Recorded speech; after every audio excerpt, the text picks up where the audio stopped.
పిల్లలు, ఎలా ఉన్నారు? ఈరోజు మన బాలభారతిలో ఎవరొచ్చారో తెలుసా? ఈ ఏడాది అంటే 2025వ సంవత్సరానికి గాను ప్రధానమంత్రి రాష్ట్రీయ బాల్ పురస్కార్ను అందుకున్న కుమారి కేయా హట్కర్.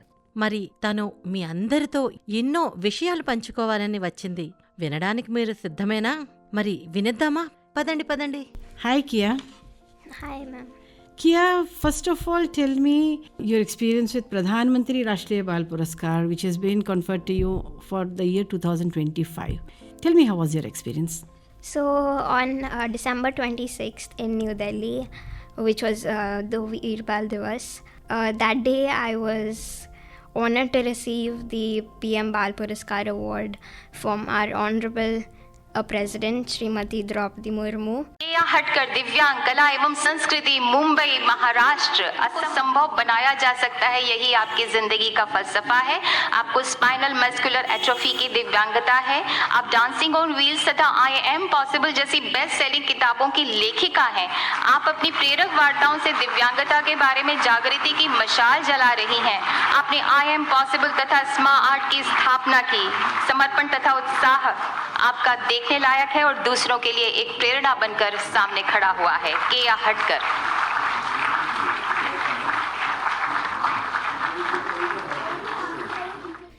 And that day we also had the privilege of interacting with our honorable Prime Minister Shri Narendra Modi.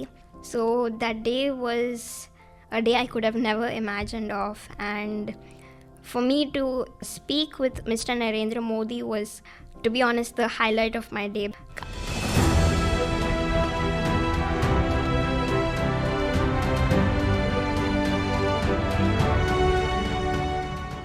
रख सकता हूँ, ले जा नहीं है, ले जा।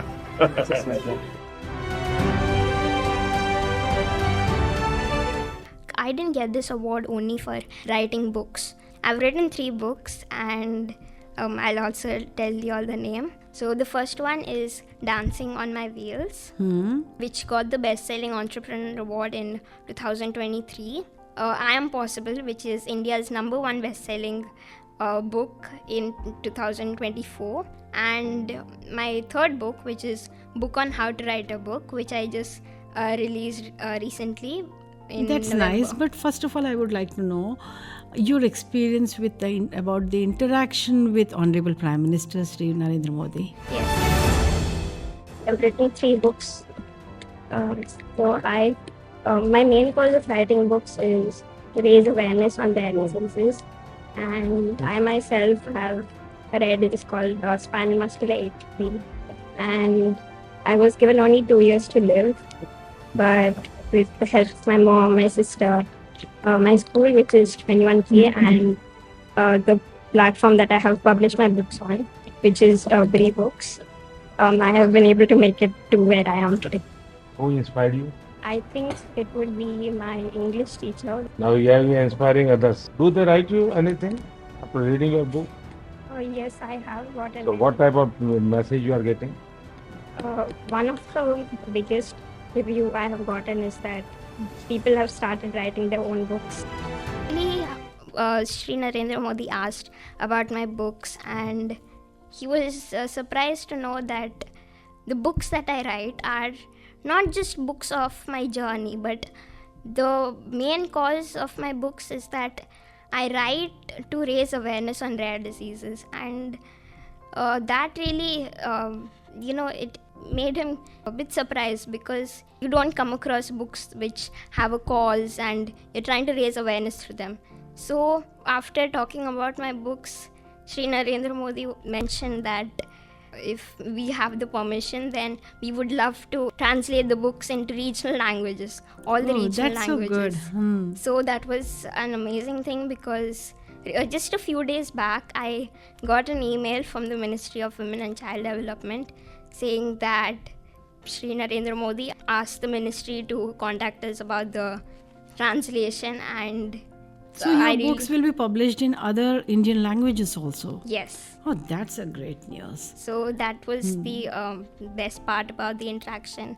And then also, Shri Narendra Modi patted me for being brave and selfless, that I didn't come there to ask for my own medication, like for my free treatment.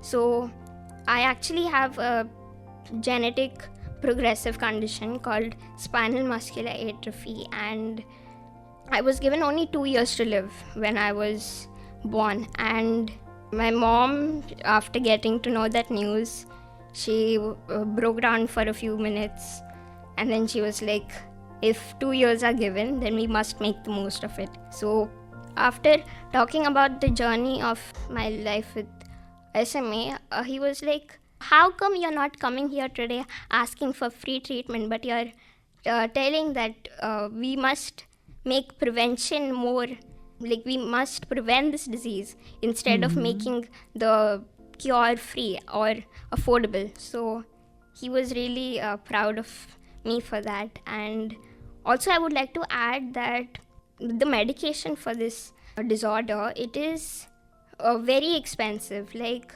few years ago we didn't have hope for a cure, but 3 years back there was 3 SMA drugs that came out, 3 FDA approved drugs, and the one that I was prescribed was called Recipient by a foreign pharma company called Roche. So after we got to know about the medicine, we were told that its cost is 80 lakhs per year, and it has to be taken for the rest of my life. And the only way to get such a expensive medication is by crowdfunding, which means to publicly beg in front of our society and everyone who we know. So obviously that was not possible. So that's why me and my mom we figured out that if such an expensive drug is not going to be made free or affordable anytime soon to the people who are suffering with rare diseases, then it must be prevented. So to my naive mind, prevention has to be the key for these kind of diseases. You have very noble thought, Keya.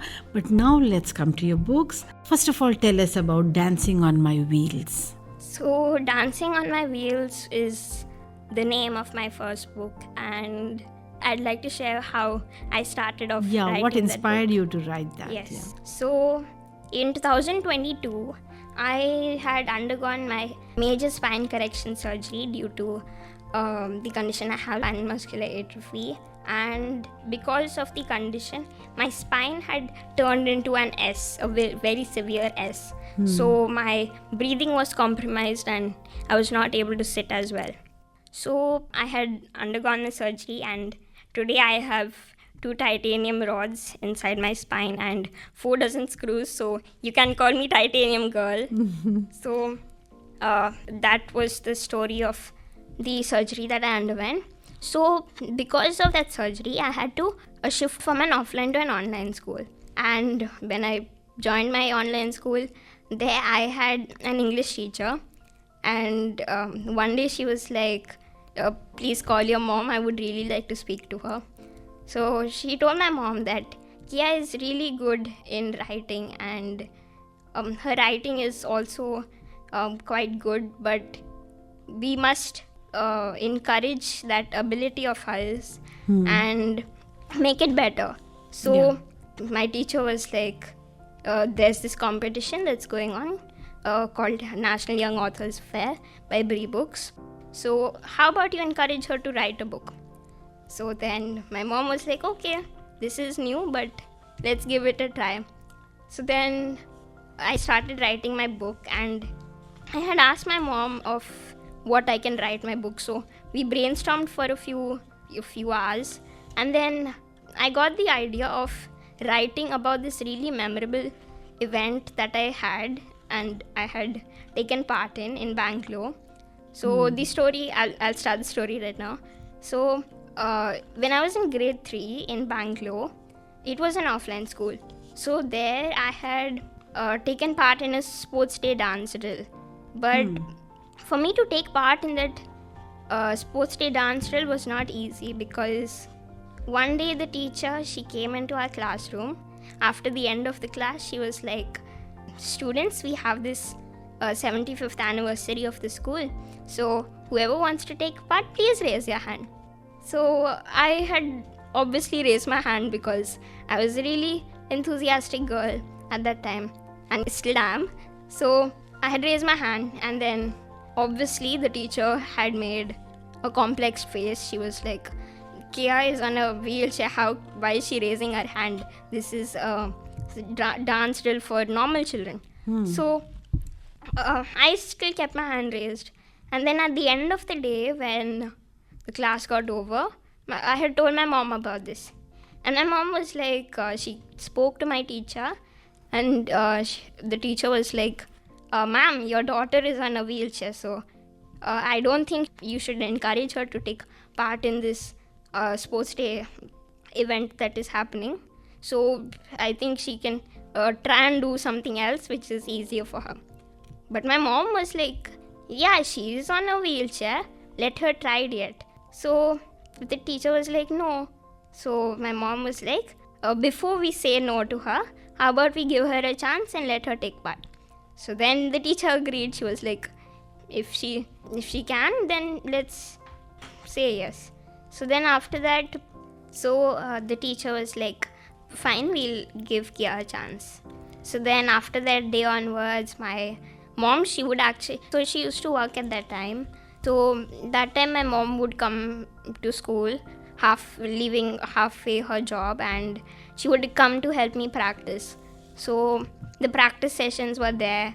The teacher used to witness the practice sessions, and she was like, Keya is really doing well. I think I really hope she should do it with the same enthusiasm on the main day as well. So the practice sessions went by, and the final day was there.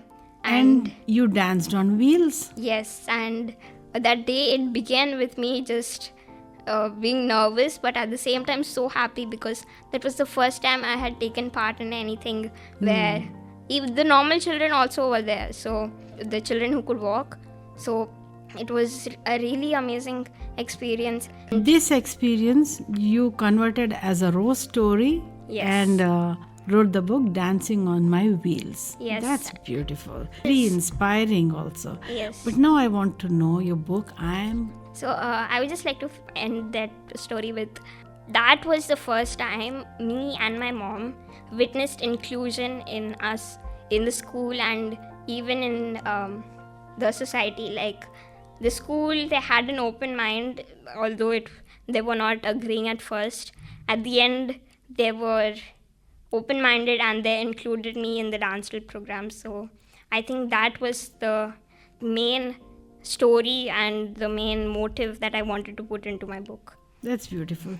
So now tell us your book about that book titled I Am Possible. Yes, so I Am Possible is a sequel to my first book, Dancing on My Wheels.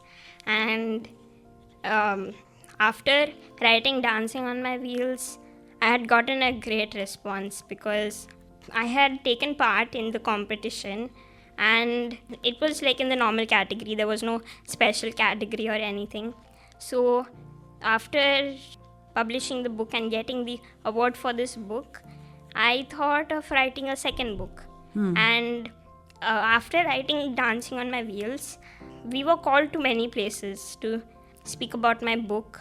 So all that is captured in my book, but I don't want to give a lot out, because obviously I would want the audience to surely grab a copy. And in this book, the main motive is that it's about a mom and her daughter's journey from being told she won't be able to do it, or the things that she wants to do is going to be impossible.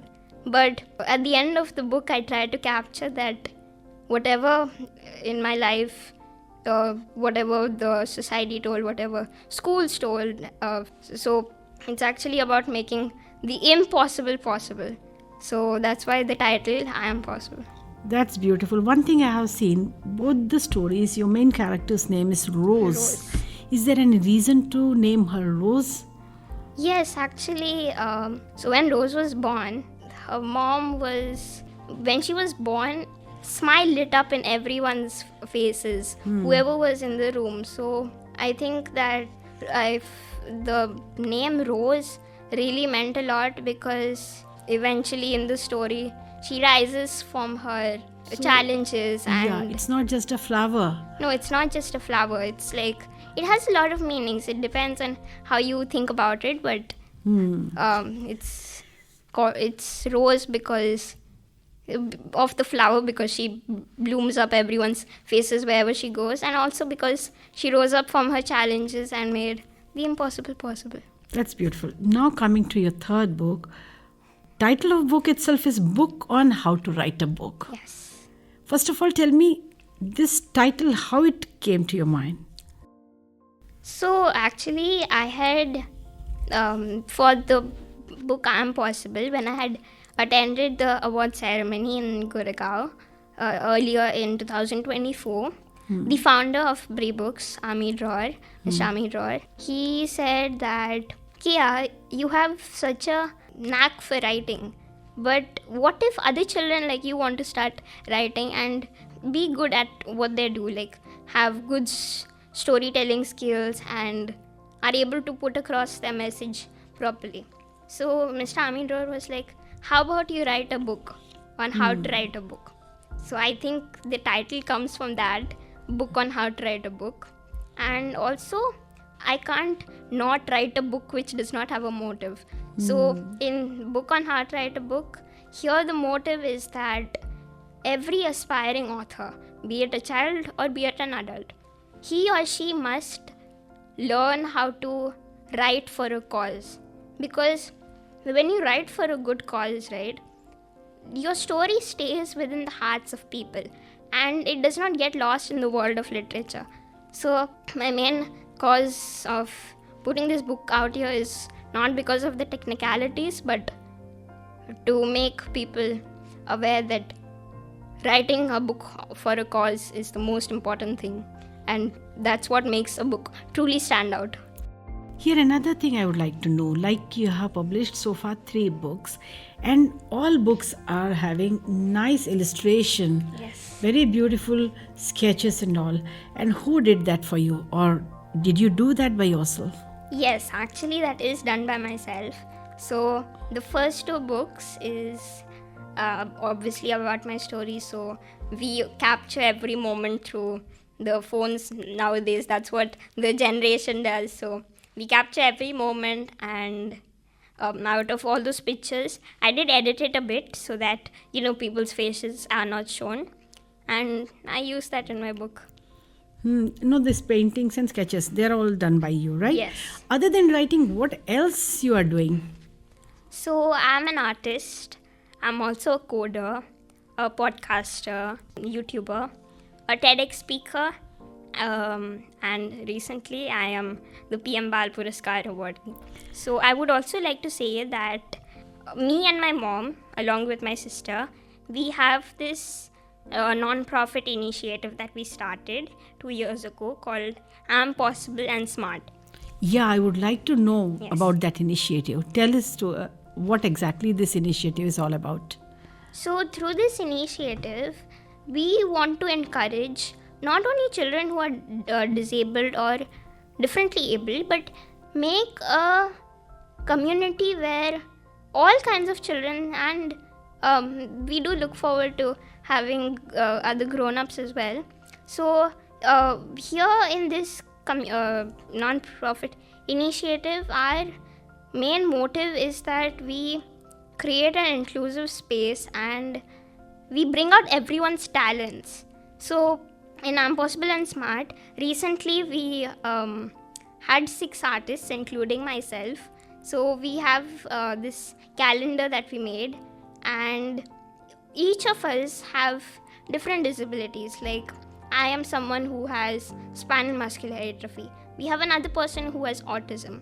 So through the calendars, we thought that every month, if the person turns the page of the calendar and sees the artwork, they should think of it as someone who made the calendar with a lot of, like, the person who made the artwork is very talented, and it's not just someone who is disabled, and it's not someone who